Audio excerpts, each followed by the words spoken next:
हिंदू धर्म में 4 धाम की यात्रा का बड़ा ही धार्मिक महत्व बताया गया है। 4 धाम में से एक जगन्नाथपुरी में हर साल रथ यात्रा के महोत्सव में पूरी दुनिया से श्रद्धालु जुटते हैं। इस साल की यात्रा के लिए पुरी में रथ का निर्माण शुरू हो गया है। भगवान जगन्नाथ का ये रथ और इसके निर्माण की प्रक्रिया भी बेहद खास है। कैसे बनाया जाता है ये रथ, कितने कारीगर मिलकर इसे बनाते हैं और इसमें कितना वक्त लगता है, रथ बनाने के लिए कौन सी लकड़ी इस्तेमाल की जाती है और इसे तैयार करने की पारंपरिक विधि क्या है, देखिए इस साल के रथ निर्माण पे हमारी खास रिपोर्ट।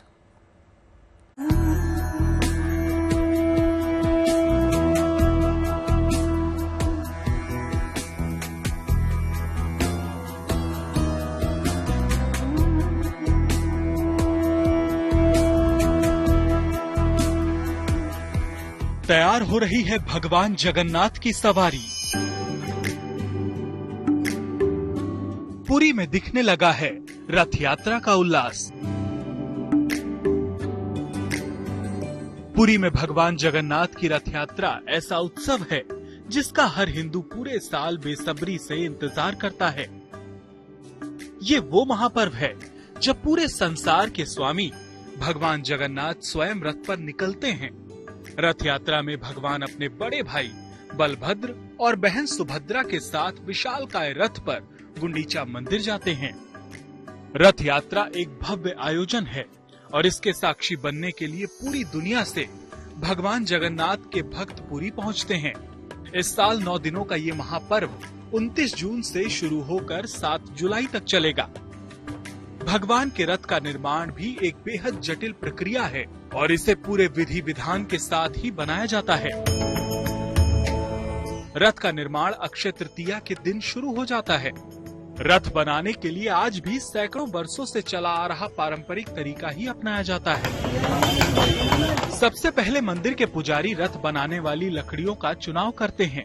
रथ बनाने के लिए नीम और हांसी के पेड़ों की लकड़ियां ही इस्तेमाल की जाती हैं। रथ के लिए 12-12 फीट लंबे तने की जरूरत होती है जिससे रथ के स्तंभ बनाए जाते हैं। लकड़ियां काटने के लिए सबसे पहले सोने की कुल्हाड़ी से प्रतीकात्मक प्रहार किया जाता है।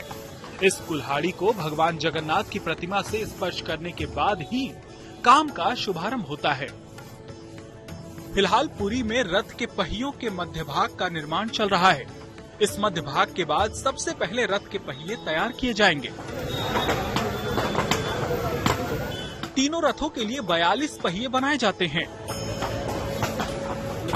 ये इसको बनाने के लिए कितना दिन लगा है?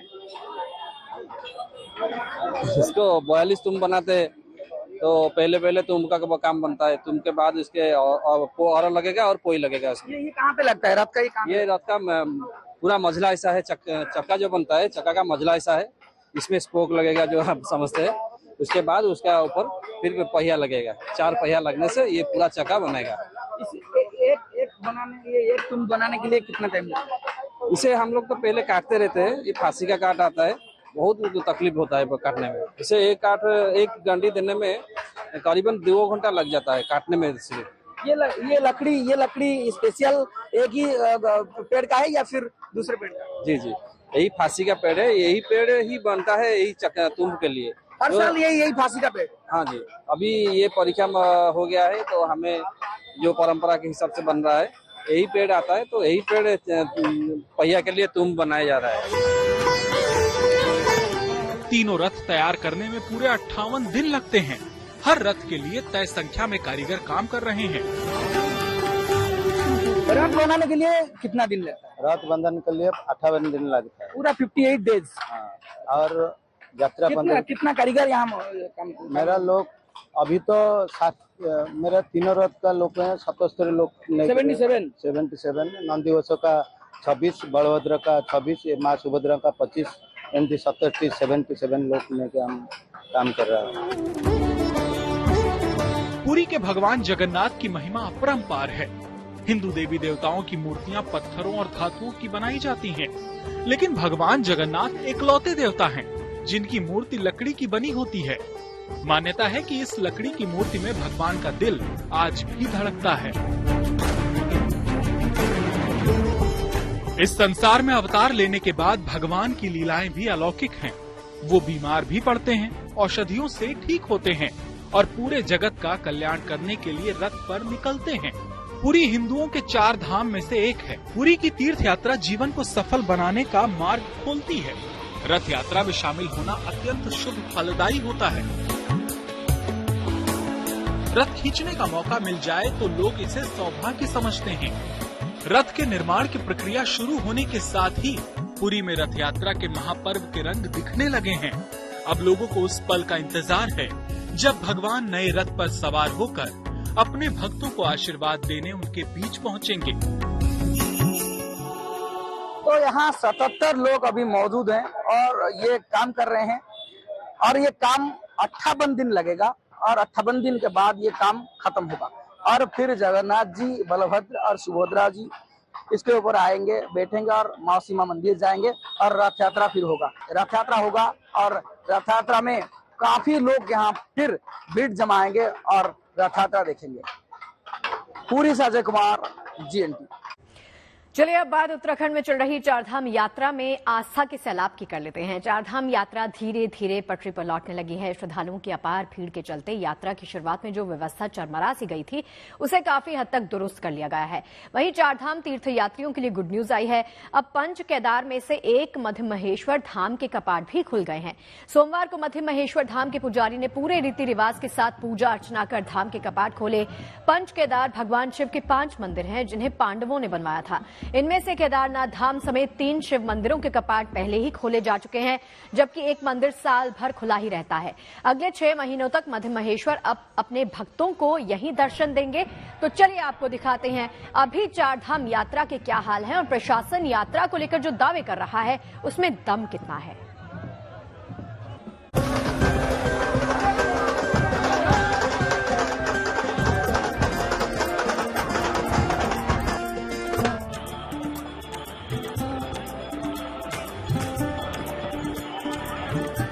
बाबा केदार के दर्शनों के लिए उमड़ रहा आस्था का जन सैलाब। सोमवार को रिकॉर्ड 34,000 से ज्यादा भक्तों ने किए बाबा केदार के दर्शन।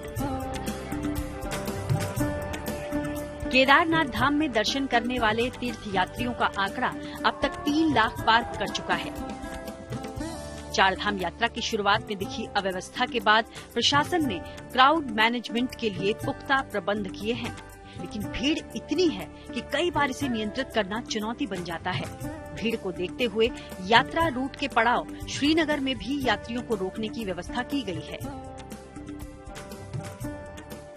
जहाँ तक श्रीनगर में यात्रियों को रोकने की व्यवस्था की गई है, उच्च अधिकारियों के आदेश से रूटमैप से जैसे जैसे सूचना मिल रही है उसी आधार पे हम उनको रोक रहे हैं और समय समय पे 500 के ग्रुप में छोड़ रहे हैं। उधर केदारनाथ यात्रा के मुख्य पड़ाव सोनप्रयाग में भक्तों का हुजूम उमड़ रहा है, जिसे नियंत्रित करने में पुलिस प्रशासन के पसीने छूट जा रहे हैं।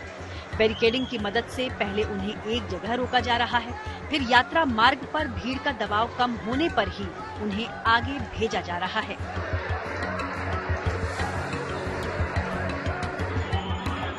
केदारनाथ में हुई बारिश ने यात्रियों को हुई परेशानी पर मानो मरहम का काम किया। बाबा केदार के दर्शन करने पहुंचे भक्तों में उत्साह की कमी नहीं है।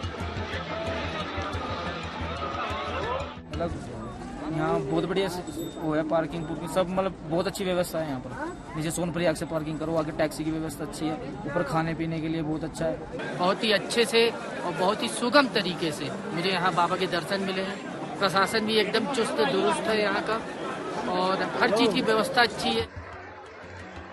चारधाम यात्रा को सुचारू बनाए रखने के लिए उत्तराखंड शासन प्रशासन की तरफ से हर संभव कोशिशें की जा रही हैं। श्रद्धालुओं की भीड़ को देखते हुए हरिद्वार और ऋषिकेश में ऑफलाइन रजिस्ट्रेशन पर रोक 31 मई तक बढ़ा दी गई है। पहले ये रोक 19 मई तक थी। सोमवार से रजिस्ट्रेशन दोबारा शुरू होने थे, लेकिन भीड़ को देखते हुए तारीख आगे बढ़ा दी गई। यानी गंगोत्री, यमुनोत्री, केदारनाथ और बद्रीनाथ जाने वाले लोगों को पंजीकरण कराने के लिए 31 मई तक इंतजार करना होगा। चारधाम यात्रा अपने चरम पर है। इस वक्त हम खड़े हैं यमुनोत्री धाम के अहम पड़ाव बड़कोट पर और ये यमुनोत्री हाईवे है आप देख सकते हैं किस तरीके से पुलिस के द्वारा जो यात्रा वाहन है उनको जरूरी हिदायतें दी जा रही है, साथ में उनकी चेकिंग भी की जा रही है। उनको ये बताया जा रहा है किस तरह से उनको यमुनोत्री धाम में पहुंचना है, कहां कहां पर उनको रुकना पड़ेगा। यात्रियों का ये हुजूम ये यहाँ पर आप देख सकते हैं, चूंकि शाम के जो है अब लगभग 6 बज चुके हैं और 6 बजे के समय पर ये लोग यहाँ पर जो सुविधा अनुसार जो होटल है ये वहां पर रुके हैं। इसी तरीके से आगे पूरा करीब 25 किलोमीटर आगे तक जो है तीर्थयात्रियों को विभिन्न स्थानों पर जो उनके जो होटल्स बुक किए हुए हैं वहां पर रुकना होता है और कल सुबह यहाँ से जो है इनकी रवानगी होगी। खुद मुख्यमंत्री पुष्कर सिंह धामी सुविधाओं का जायजा लेने ग्राउंड जीरो पर पहुंच रहे हैं। यमुनोत्री धाम के बड़कोट की यात्रा रूट पर उन्होंने खुद लोगों से फीडबैक लिया। यात्रियों ने प्रबंधों पर संतुष्टि जताई। हालांकि व्यवस्था को बनाए रखने में यात्रियों को भी प्रशासन का सहयोग करना पड़ेगा, तभी 4 धाम यात्रा सुचारू रूप से चल पाएगी। जानकी जट्टी से ओंकार बहुगुणा, सोनप्रयाग से प्रवीण सेमवाल और हरिद्वार से मुदित अग्रवाल के साथ bureau report, good news today. Uttarakhand में 4 धाम तीर्थ यात्रा पे आने वाले अब पंच केदार के दर्शन कर सकेंगे। आप पंच केदार में से एक मध्य महेश्वर धाम के कपाट खोल दिए गए हैं।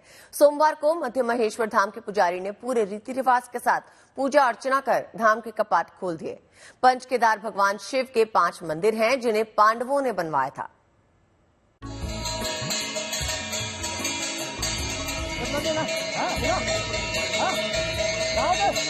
वेद ऋचाओं और मंत्रोच्चार के बीच खुले मध्य महेश्वर के कपाट।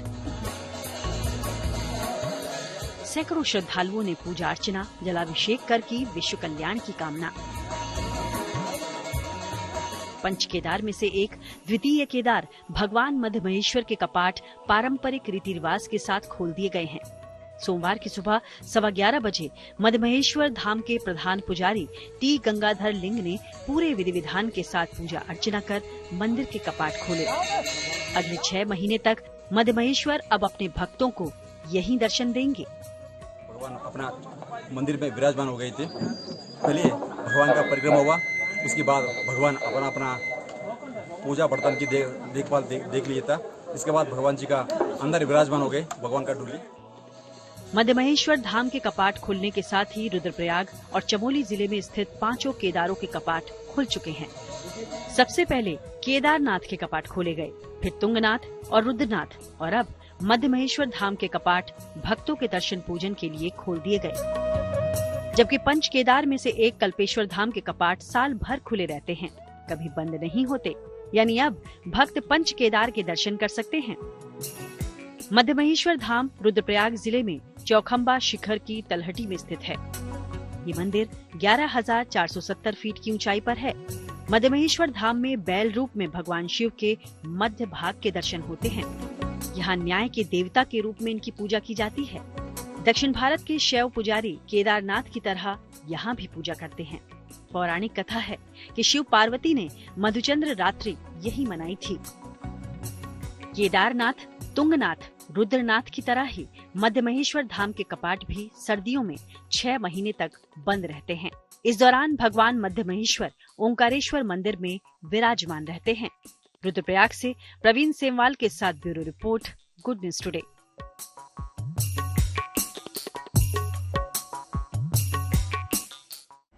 अब बात मौसम की करेंगे, जो उत्तर भारत में लोगों का कड़ा इम्तिहान ले रहा है। मई के आखिरी दिन चल रहे हैं और मई की गर्मी जम्मू से लेकर महाराष्ट्र तक प्रचंड रूप दिखा रही है। पहाड़ी इलाके जम्मू में पारा 42.2 डिग्री सेल्सियस तक पहुंच गया, तो वहीं राजधानी दिल्ली की बात कर लेते हैं। यहां पर तापमान 45 डिग्री पार कर चुका है। यूपी, पंजाब, हरियाणा समेत उत्तर मध्य भारत की गर्मी का कुछ यही हाल है। जहां एक तरफ उत्तर भारत में सूरज तपा रहा है, तो वहीं दक्षिण भारत में कई जगह प्री मानसून बारिश गर्मी से थोड़ी राहत दे रही है। कर्नाटक और आंध्र प्रदेश के कुछ हिस्से, विशेष रूप से तटीय कर्नाटक, तमिलनाडु में भारी बारिश हो रही है। मौसम विभाग की माने तो 31 मई को केरल में मानसून आने की संभावना है, लेकिन उत्तर भारत के इलाकों से बादल अभी थोड़ी दूर हैं। गर्मी के प्रकोप से बचने के लिए इंसान क्या क्या नहीं करता आया। वैसे तो गर्मी से बचाव के लिए परंपरागत तरीके देश दुनिया में हर जगह अपनाए जाते रहे हैं, मगर इस दौरान इंसान कुछ विचित्र और अजीबोगरीब तरीके भी आजमाने से नहीं हिचकिचाता। अब जरा गर्मियों से बचाव की इन अलग अलग तस्वीरों को आप देखिए।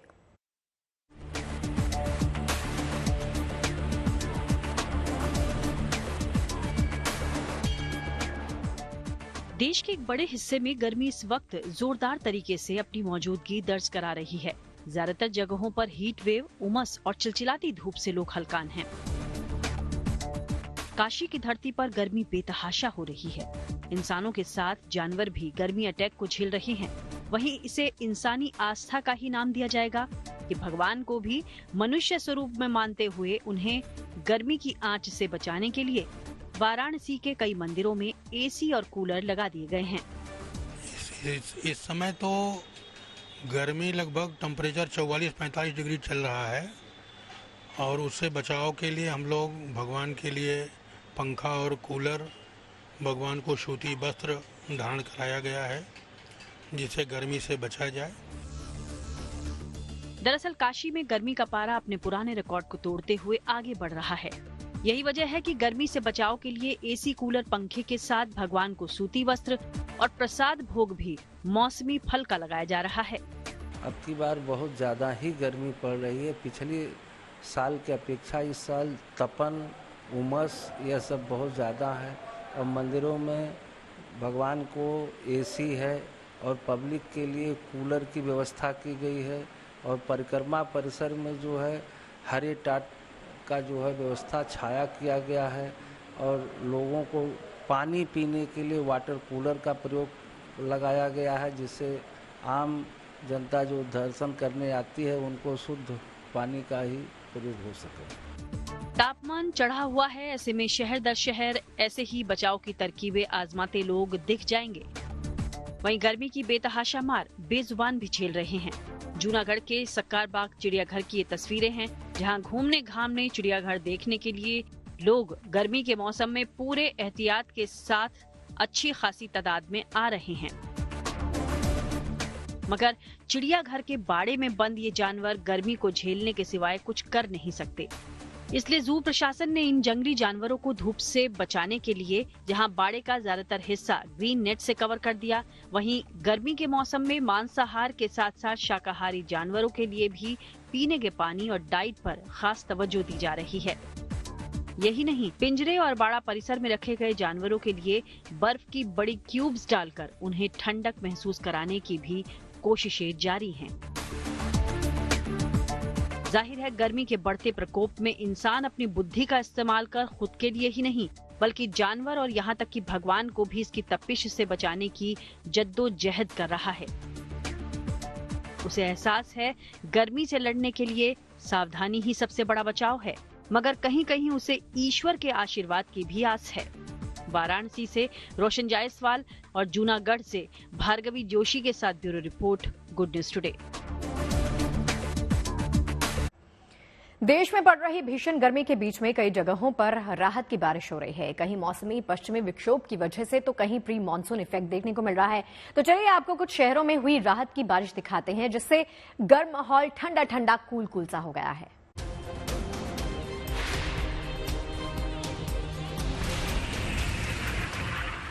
आज देश के एक बड़े भूभाग में तापमान जहां 47 डिग्री सेल्सियस को पार कर गया है, लोग बाग गर्मी की तपिश, चिलचिलाती धूप और हीट वेव झेलने को मजबूर हो रहे हैं। कहीं गर्मी से बचाव की खातिर तमाम एहतियात बरता जा रहा है तो कहीं मौसम बादलों से अब तपती धरती पर राहत बरसाता भी नजर आ रहा है। गर्मी की तपिश के बीच देश के कुछ इलाकों में प्री मानसून दस्तक दे चुका है। उन इलाकों में झमाझम बारिश हो रही है जिसने बढ़ते पारे पर कुछ हद तक लगाम भी लगा दी। इससे राहत तो मिली मगर साथ ही ये बारिश कुछ नुकसान भी दे गई। सोमवार को महाराष्ट्र के वाशिम में एकाएक आंधी आई, तेज हवाएं चली और फिर तेज बारिश ने चिलचिलाती धूप और हीट वेव से राहत तो दिला दी मगर नुकसान भी पहुंचाया। वाशिम की उपज मंडी में किसान मूंग, सोयाबीन की फसल बेचने के लिए आए थे मगर दोपहर अचानक हुई इस बारिश ने किसानों की फसल पर मानो पानी फेर दिया। वहीं सिविल लाइन इलाके के राधाकृष्ण नगर में आंधी और बारिश के इस कॉम्बिनेशन ने काफी नुकसान पहुंचाया जिसे ये तस्वीर खुद बयां कर भी रही है। मौसम विभाग ने विदर्भ के वाशिम के साथ ही बुल्ढाना, अमरावती, यवतमाल और अकोला जिलों में अलग अलग स्थानों पर बिजली चमकने, तेज हवाएं चलने और गरज के साथ बारिश होने की संभावना जताई है। दरअसल बीते रविवार को दक्षिण पश्चिम मानसून ने देश के दक्षिणी छोर निकोबार द्वीप पर दस्तक दे दी। जिसके बाद कुछ दूसरे इलाकों में प्री मानसूनी बारिश शुरू हो गई। उधर पुणे में भी पिछले दिनों जहां गर्मी बेतहाशा महसूस की जा रही थी, वहीं सोमवार शाम तूफानी हवाओं के साथ यहां बेमौसम बारिश हुई तो लोगों ने गर्मी से राहत की सांस ली। आग उगलती गर्मी से पहाड़ भी अछूते नहीं हैं। भले ही ऊंचे पहाड़ों पर बर्फबारी होने से सुहाना मौसम बना हुआ है, लेकिन 38 डिग्री तापमान झेल रहे कांगड़ा में राहत की बारिश हुई। घर, सड़कें, बाजार सब जगह पानी पानी हो गया। इस बारिश ने माहौल को मानो कूल बना दिया। तो जहां देश के दक्षिणी हिस्से में बसे कई द्वीपों पर मानसून के दस्तक देने के साथ ही कई तटीय इलाकों में प्री मानसूनी बारिश हो रही है, तो वहीं पहाड़ों पर पश्चिमी विक्षोभ का असर है। ऐसे में जाहिर है कहीं बादलों से आखिरकार राहत बरस रही है, तो गर्मी की तपिश से परेशान लोगों के चेहरे भी खिल गए हैं। लेकिन अभी भी देश का एक हिस्सा आसमानी राहत का बेसब्री के साथ इंतजार कर रहा है। महाराष्ट्र के वाशिम से जका खान, पुणे से कृष्णा पांचाल और कांगड़ा से अशोक रैना के साथ bureau report, good news today. अब वो खबर जिसे दुनिया में भारत की बढ़ती ताकत की बुलंद तस्वीर कहा जा सकता है। इजरायल की सैन्य और रणनीतिक ताकत का लोहा दुनिया मानती आई है, लेकिन उसी इजरायल में इन दिनों भारतीय ड्रोन की डिमांड है। इजरायल ने सूरत में ड्रोन बनाने वाली कंपनी से एक बड़ा करार किया है। ये करार 10 साल के लिए 10,000 कामिकाजी ड्रोन खरीदने का है। क्यों इजरायल को इस भारतीय ड्रोन की जरूरत है और क्या है इस ड्रोन की खास बात, देखिए हमारी इस एक्सक्लूसिव खबर में।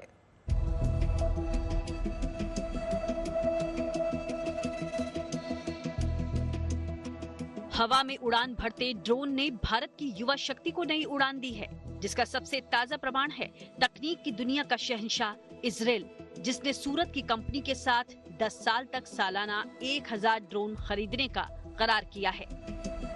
यानी 10 साल में कुल 10,000 ड्रोन।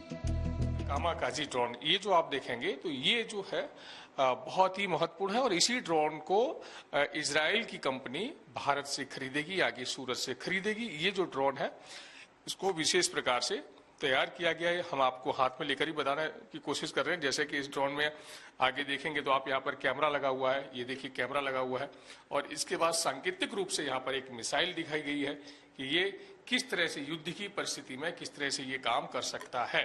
तो ये जो ड्रोन है, यही ड्रोन खास करके इजराइल की कंपनी इसको सूरत से खरीदने वाली यानी कि भारत से खरीदेगी, जिसके लिए एमओयू हो चुका है। कामिकाजी ड्रोन की सबसे बड़ी खासियत है इसकी रेंज। इस ड्रोन को बनाने वाली कंपनी इनसाइड FPV का दावा है कि इसे दुनिया के एक कोने में बैठकर दूसरे कोने में ऑपरेट किया जा सकता है।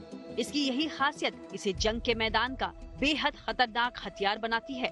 इसकी दूसरी सबसे बड़ी खासियत है उच्च तकनीक के बावजूद इसका किफायती होना, जिस वजह से भी ये ड्रोन इजरायल की पसंद बना है। तो इसका मेन USP यही है कि आप यहाँ से बैठकर ही इजराइल में आप ड्रोन कंट्रोल कर सकते हो और यहाँ से आप इजीली आपको जो भी बम्बार्डमेंट करना है right at that particular moment, तो वो आप इजीली कर सकते हो सिर्फ यहाँ बैठे बैठे। तो हम सूरत में बैठ के आप इजीली इजराइल में जाके वो कंट्रोल कर सकते हो ड्रोन। इतना इजी हम लोग ने बना दिया है। सो अभी तक का सबसे बड़ा अचीवमेंट हम लोग ने वर्ल्ड रिकॉर्ड भी तोड़ा है। 3 घंटे तक मैक्सिमम हम लोग चला सकते हैं, ड्रोन हवा में रहेगा 3 घंटे तक। दावा है कि कामिकाजी ड्रोन 3 घंटे तक हवा में उड़ान भर सकता है। इस ड्रोन का वजन महज 500 ग्राम है, लेकिन ये ड्रोन 2.5 किलो वजन तक के हथियार ले जाने में सक्षम है। 200 से 250 किलोमीटर प्रति घंटा की स्पीड से उड़ान भर सकता है और पलक झपकते ही टारगेट पर अटैक भी कर सकता है। तो सबसे पहले इस टाइप के ड्रोन्स हमने अभी यूक्रेन रशिया वॉर में देखे थे। इनको कामिकाजे ड्रोन्स बोला जाता है। इसमें कैसा होता है, ये जो ड्रोन्स है ये सेल्फ डिस्ट्रक्शन ड्रोन्स है कि आप इसमें कोई भी टाइप का वेपन्स या एम्यूनेशन भर के ये ड्रोन का टारगेट फिक्स कर दिया जाता है। वहाँ पे टारगेट में जाके ये ड्रोन वहाँ पे ब्लास्ट हो जाता है एंड जो भी एरिया है, मतलब जितने भी स्क्वायर किलोमीटर्स का एरिया है, ये पूरा डिस्ट्रॉय कर देता है। तो बेसिकली ये लाखों का ड्रोन जो है ये करोड़ों का डिस्ट्रक्शन कर सकता है। चलिए अब आपको बताते हैं कामिकाजी ड्रोन कैसे काम करता है, कैसे इसे सूरत में बैठकर इजराइल में ऑपरेट करने का दावा किया जा रहा है। इसे गॉगल्स के जरिए ऑपरेट किया जा सकता है, जिसे कंपनी ने FPV गॉगल का नाम दिया है। इसके अलावा कामिकाज़ी ड्रोन को मोबाइल ऐप के जरिए भी कहीं से भी कंट्रोल किया जा सकता है। तो इसको बोलते हैं FPV गॉगल्स, राइट, मतलब फर्स्ट पर्सन व्यू। अब ड्रोन में एक कैमरा लगा हुआ है, अब वो कैमरा से जो वीडियो ट्रांसमिट होगा वो इसमें दिखेगा। तो जो ड्रोन को ऑपरेट कर रहा है, जिसको पायलट बोलते हैं, वो ये गॉगल्स को ऐसे पहन लेगा और यहाँ पे अंदर में डिस्प्ले है जो कि कैमरा से जो भी ड्रोन देख पा रहा है वो यहाँ पे डिस्प्ले में देख के वो जो पायलट है वो कंट्रोल कर सकता है। बट यही चीज जो है ये एक गॉगल्स है, राइट। सेम जो गॉगल्स में जो दिख रहा है वो हम अपने फोन्स में, एक टेलीविजन पे या एक लैपटॉप पे भी वो सेम वीडियो हम वहाँ पे लाइव स्ट्रीम कर सकते हैं। तो इसको FPV गॉगल्स बोलते हैं। कामिकाज़ी ड्रोन के साथ साथ कंपनी ने जासूसी के लिए एक सबसे छोटा ड्रोन भी बनाया है जिसे एडविक रेकी नाम दिया गया है। इसके अलावा कंपनी ने कृषि ड्रोन भी बनाए हैं जिसका इस्तेमाल खेतों में दवा छिड़काव के लिए किया जाता है। इस कंपनी के बनाए ड्रोन की मुरीद न सिर्फ इजरायली सेना हुई बल्कि भारतीय सेना भी प्रभावित है। दावा है कि भारतीय सेना के साथ भी ड्रोन को लेकर बातचीत चल रही है। सूरत के इन युवाओं को भारतीय सेना ने अवार्ड देकर सम्मानित भी किया है।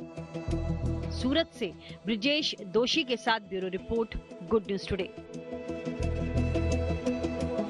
प्रधानमंत्री नरेंद्र मोदी ने मिशन 400 के लिए अगले 2 चरणों पर अपना ध्यान केंद्रित कर लिया है। प्रधानमंत्री आज मिशन यूपी और बिहार के तहत सबसे पहले बिहार पहुंचे हैं। प्रधानमंत्री पूर्वी चंपारण में रैली में आज शामिल हुए। बिहार के बाद अगला नंबर उत्तर प्रदेश का है। आज शाम 5:30 बजे वाराणसी में प्रधानमंत्री मोदी 25,000 महिलाओं के साथ मातृशक्ति सम्मेलन में शिरकत करेंगे। नारी शक्ति संवाद में प्रधानमंत्री महिलाओं के लिए केंद्र की योजनाओं और महिला सशक्तिकरण मुद्दे पर उन्हें संबोधित करेंगे।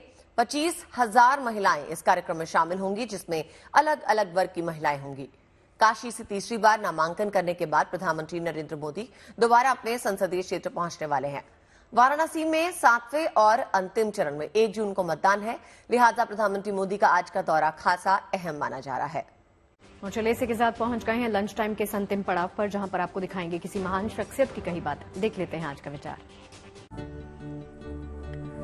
स्वामी विवेकानंद ने कहा है कि जो हमेशा कहे कि मेरे पास समय नहीं है, असल में वो व्यस्त नहीं बल्कि अस्त व्यस्त है।